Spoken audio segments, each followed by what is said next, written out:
Good evening.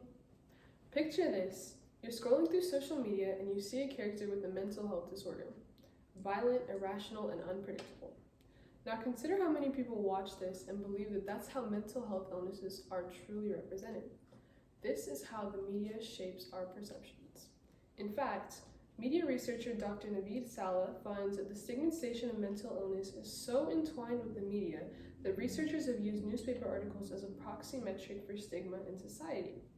This statistic brings attention to the significant impact that the media has on how we perceive mental health illnesses. And therefore, this stigma can only be overcome by a shift in media representation of mental health. First, we look at the current representation of mental health and the negative portrayals. Two common tropes are misleading narratives and the villain trope. Misleading narratives are bad because they fail to acknowledge the complexity of mental health issues.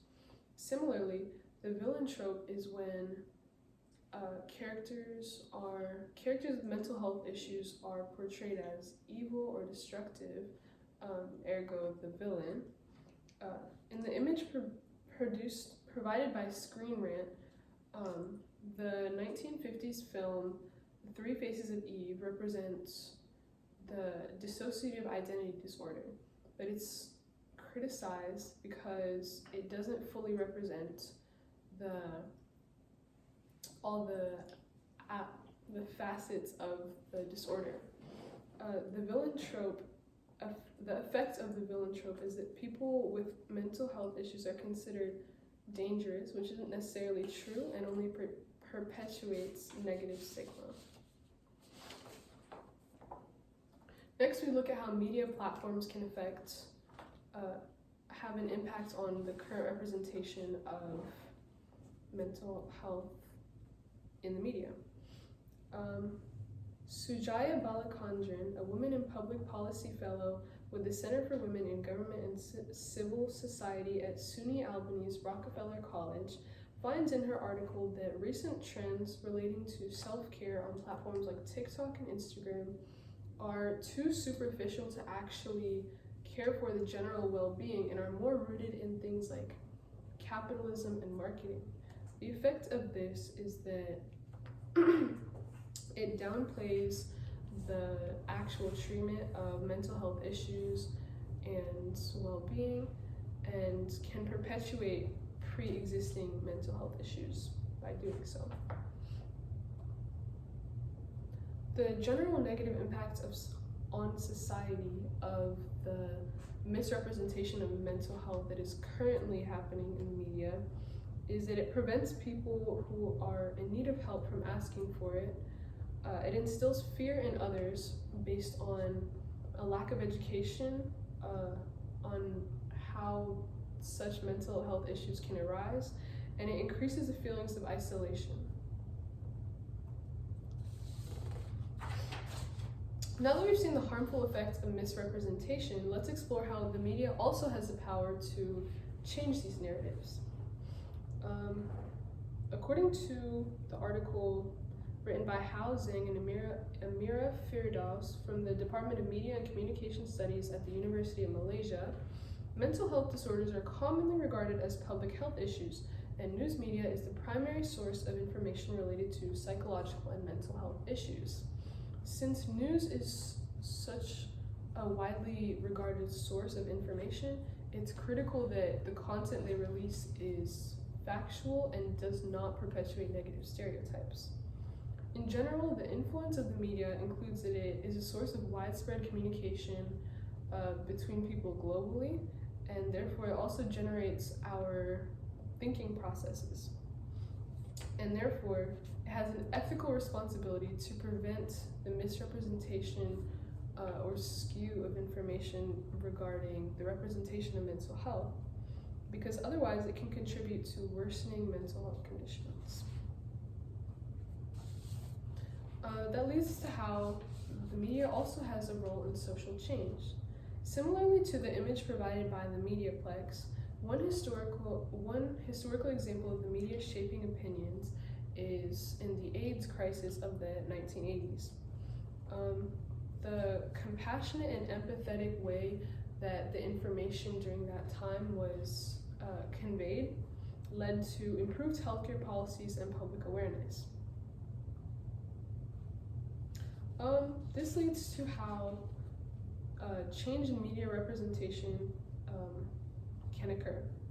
A 2023 newspaper edition of the Washington Post titled "William Wan Wins Austin Riggs Erickson Prize for Excellence in Mental Health Media" details a student who wrote compelling stories following the expulsion of a girl who was suicidal from Yale University, and it gained attention for its excellence in mental health media.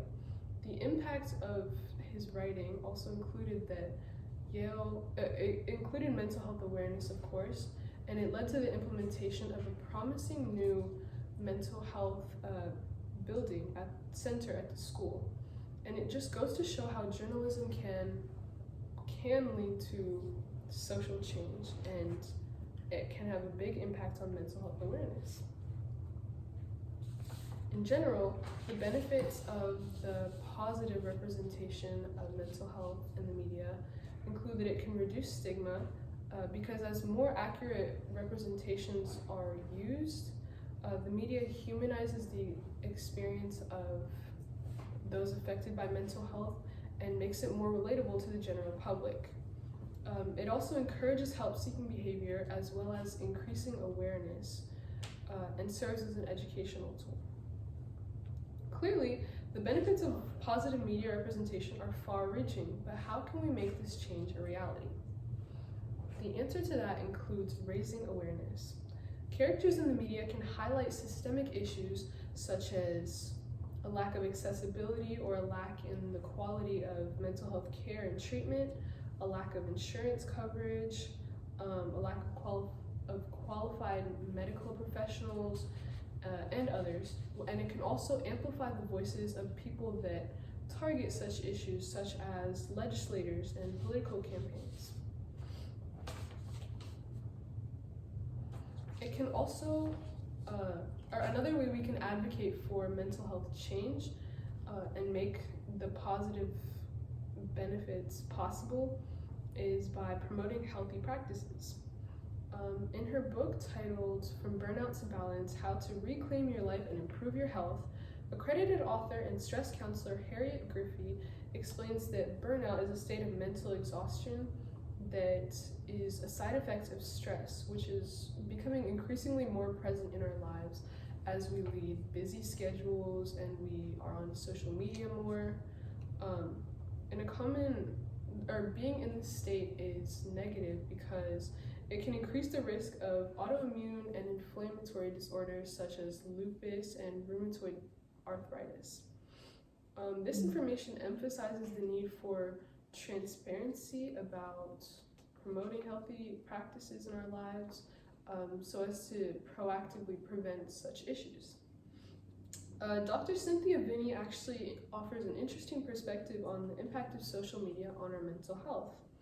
The expert in media psychology and published scholar explains in her article that while there are negative side effects of using social media, it also has positive aspects like the community, serving as an educational tool, and also offering social support to people.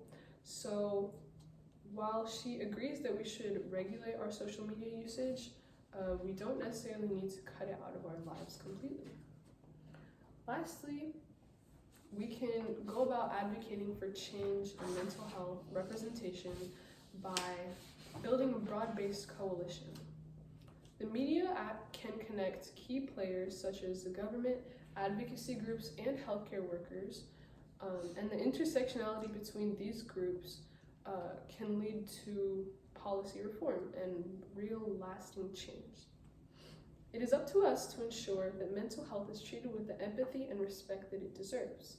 By choosing to advocate for more accurate and compassionate portrayals of mental health, the media actively has the power to shape how society views mental illness.